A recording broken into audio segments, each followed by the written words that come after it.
Yo, it's ODB from OLP. This is issue 160 of Mini Truckin Magazine, April 2005. You have Trent's orange Chevy Colorado, of course, two-tone with the graphic on the cover.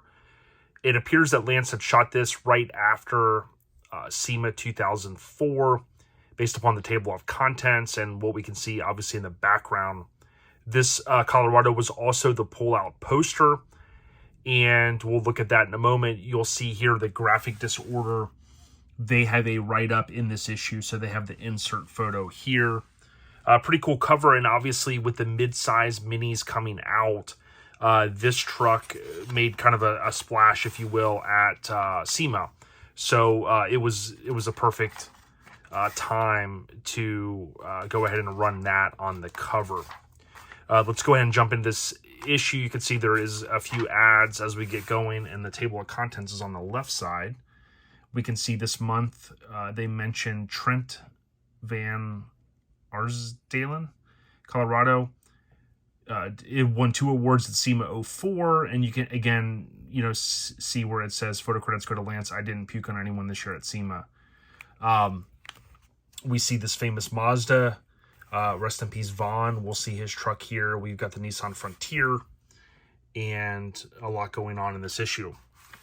Please leave a thumbs up, and if you can, leave a comment, even just an emoji thumbs up.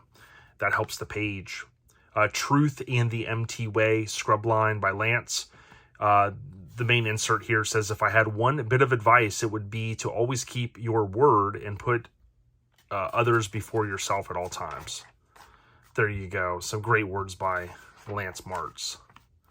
We got MT News. Nothing crazy going on there on the left. And boom, the twins.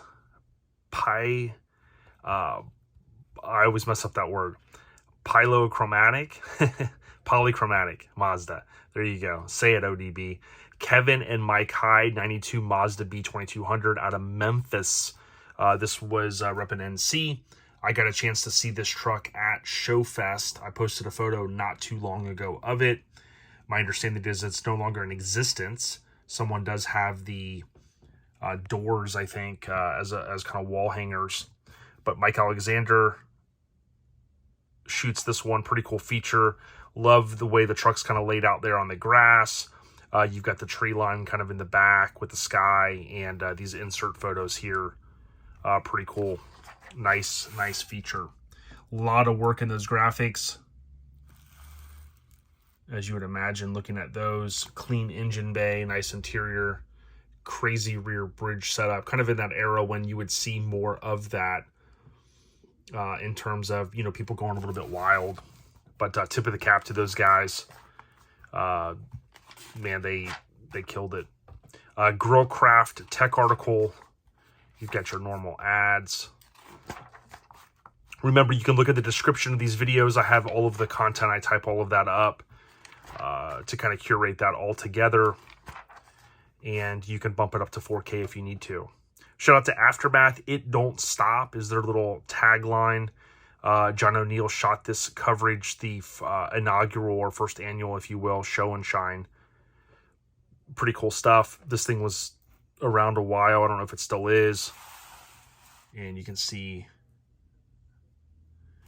the Yoda, the S10, or excuse me, the S10, the Ranger that was around a while. And then the Blazer down there on some big wheels. You can see it's still not all color, so you got the black and white on the right. You have Rico's S10. I believe he eventually would go to 22 24s. It might have had 24s in the rear there. It's hard to tell. But, of course, they mention joining the ranks of the 22s on the S10. There the truck is. I recently posted a photo and did a collab post with Rico. Shout out to those guys. To drag or not to drag was Mike Alexander's Draggin Thru. Graphic Disorder 2005 Dream Customs introduction by Lance Martz. And for those that don't know, Graphic Disorder is one of the biggest players in the game in terms of merchandise and creating awesome tees and artwork and all that. But We had Brandt on in the past, and Brandt's history goes back to, of course, doing renderings. I think that was, I guess you would say, the bread and butter in the infancy of the company. And of course, that morphed into what we know it to today. And of course, we wouldn't have our merchandise popping off if it wasn't for Eric and all of the players there at Brandt and Shelley's company, Graphic Disorder. So if you need merch, or you need artwork for a show, or you need hats or whatever, hit them up. Coloradical. So there is the pull-out poster. You got the Bonspeed wheels on it. We'll see more of that. Definitely a popular wheel. Here's Brad Wellman's 98 Nissan Frontier we saw on the table of contents. And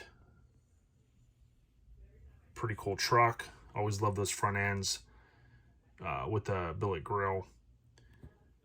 Nissan Antics. Some of these I know they should be easy, and my brain today is just fried. Construction Zone. So shout out to Ron Perkins. We never talked about this. I don't know why. This was Ron's Mazda 88 Mazda Cab Plus, and you can see it's pretty crazy. It had the Frontier front end, the S10 taillights, and they even said, is it a Frontier? Is it a Mazda? Is it an S-Dime? I have to ask Ron about that one sometime. Scraping the Coast. We could see 04. That would have been June 04. Rest in peace to our dear friend, Greg Miller, from Scraping the Coast. And the thing that stands out here, for those that don't recall, Last Look made an appearance at Scraping the Coast. There you go. I saw it, I should say, at Nopi. And it was at Scraping the Coast before. Scraping the Coast is our title sponsor. We go out there every June, and we can't thank them enough for all the support since day one. Good people. They are in the Mini Truck Hall of Fame. They were inducted in 2022. Coloradical. So here you go again, page 70. The feature itself is a little bit further because they did the centerfold with the pull-out poster. This is Trent Va Arsdalen, 04 Colorado. It is technically an extended cab. Baltimore, Ohio, for those scoring at home. So again, thinking of kind of showing some love to the east. These Bonspeed wheels again are super popular even to today, which kind of reinforces that design. This was in an era that you'll still see people.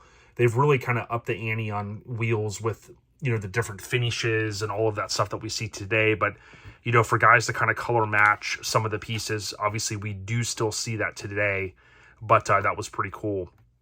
We could see here this rendering, and I think one of the standout things to me on this truck was the interior. You look at the kicker box, it looks like obviously drum setup, and you know, there's a few things on this truck that, you know, maybe by today's standards would have been toned down a tad, but certainly not much. I would say the interior, again, is super sick. And that's something that always stood out to me on this truck. You can see the engine bay. I mean, just everything about this truck is really cool, really clean. And for a SEMA vehicle, I would say it was pretty much spot on. You can see all of the sponsors there. And then, you know, again, not taking anything away from it, but, you know, like today, by today's standards, you know, you wouldn't really see TVs and things like that. But in this era, you would see monitors and, you know, you'd see a bed treatment like this, which to me doesn't necessarily look bad at all. The door panels are super sick.